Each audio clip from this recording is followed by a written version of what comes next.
Understanding EIPCa's Federal Legislative Proposal, an article series brought to you by Election Integrity Project, California.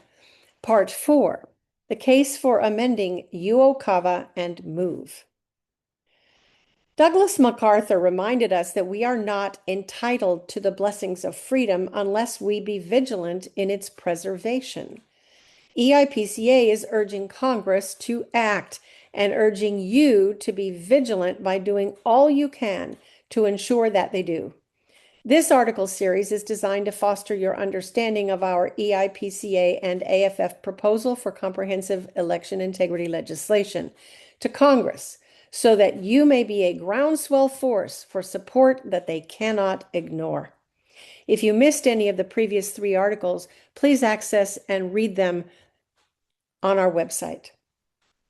Knowledge is power, and acting on our collective knowledge, we will have the power to restore our republic before it is too late. As you read each article, we encourage you also to read the corresponding section of the proposal, where you will find expanded discussion, arguments, and links to EIPCa's extensive evidence as to the absolute necessity of what we are proposing. As mentioned in Part 3 of this series of articles, EIPCa's proposal asks that proof of citizenship and identity be provided both to register and to vote.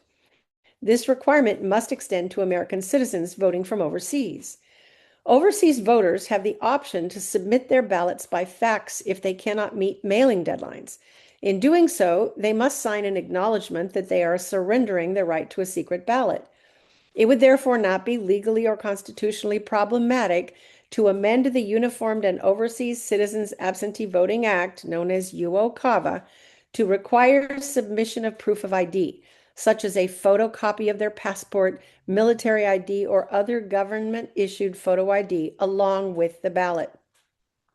Aside from citizenship and identification issues, there are additional concerns that require congressional resolution regarding overseas voters. Number 1, under the Uniformed and Overseas Citizens Absentee Voting Act, UOCAVA, and the Military and Overseas Empowerment Act, MOVE, overseas voters must submit a request for an absentee ballot to the jurisdiction where they are entitled to vote, so that it is received at least 30 days in advance of Election Day. Voters who do not receive their requested absentee ballot may, as a failsafe, use the federal write-in ballot if their absentee ballot request was submitted according to the legal timeline.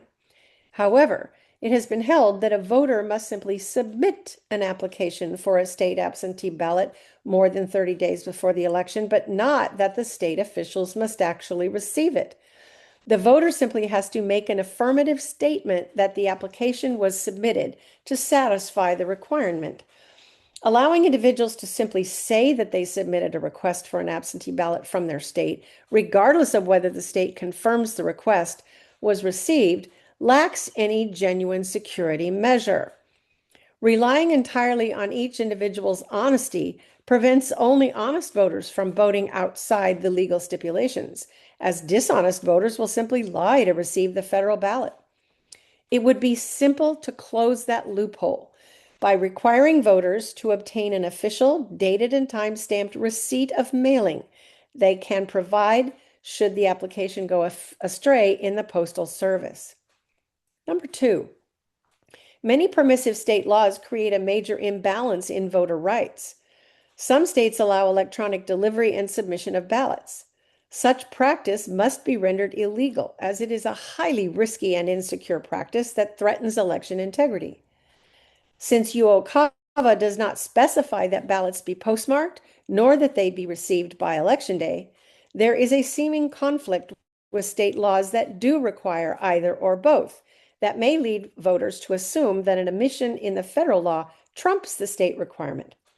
Number 3, as explained beginning on page 25 of EIPCa's proposal, due to the increased risks inherent in overseas voting, it is counterintuitive that registration and voting be easier and subject to fewer security measures and verification procedures offshore than within the borders of the United States. While ballots cast by citizens voluntarily living abroad are subject to greater risks, as they often rely on a foreign country's infrastructure, take longer to transmit, and are harder to verify, federal law allows them not to be subject to all the same security measures as votes cast within the United States. Individuals abroad are not subject to the same oversight as they are in the United States. Malfeasance abroad is harder to detect and report, and less likely to be reported, as well as being more difficult to prosecute. Congress must address these inequities and threats to election security and integrity by standardizing absentee voting procedures for all voters. Not only should physical proof of citizenship at registration and identity when casting a vote be required, but there must be a non-negotiable deadline for all voters, domestic and overseas. No absentee voting should be permitted at all unless provably necessary. This topic will be expanded upon in part 10 of this series. And all ballots must be received and countable no later than 8 p.m. on election day. Now that you have begun to acquaint yourself with EIPCa's historic proposal for congressional action, it is time for you to act as well. As previously stated, a majority of Americans are suspicious and cynical about the systems in place for electing their leaders. Some have given up and ceased to vote at all. Others have reached the point of smoldering anger, discontent, and hopelessness. Both responses are counterproductive and self-destructive. Fortunately, a much larger number of Americans are engaging the problem with energy and resolve.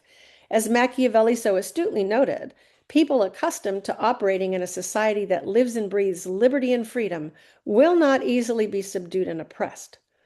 EIPCa urges you to roll up your sleeves and join us in our determination to win back our right to self-governance. Number 1, alert all fair-minded individuals you know to this article series. Encourage them to read and digest parts 1 through 4 to begin exploring the entire proposal and to sign up to receive the rest of the series articles in their own inboxes, and to do the same with people in their circle of influence in all states. For Congress to get the message that we the people are serious about fixing the many issues in our election systems, every one of us must now begin a regular outreach to our congressional and eventually senatorial representatives. Begin to drop short, respectful constituent emails to your congressional representative. Inform your rep that EIPCa's proposal is already in the hands of the members of the Committee on House Administration, the Elections Subcommittee, and mention 1 or 2 of the points in the proposal most important to you. Encourage support. And third, keep at it. Once a week, write another reminder of the importance of Congress-led election reform. Commit to being a polite but squeaky wheel. Water erodes mountains 1 drop at a time. Let's start dripping.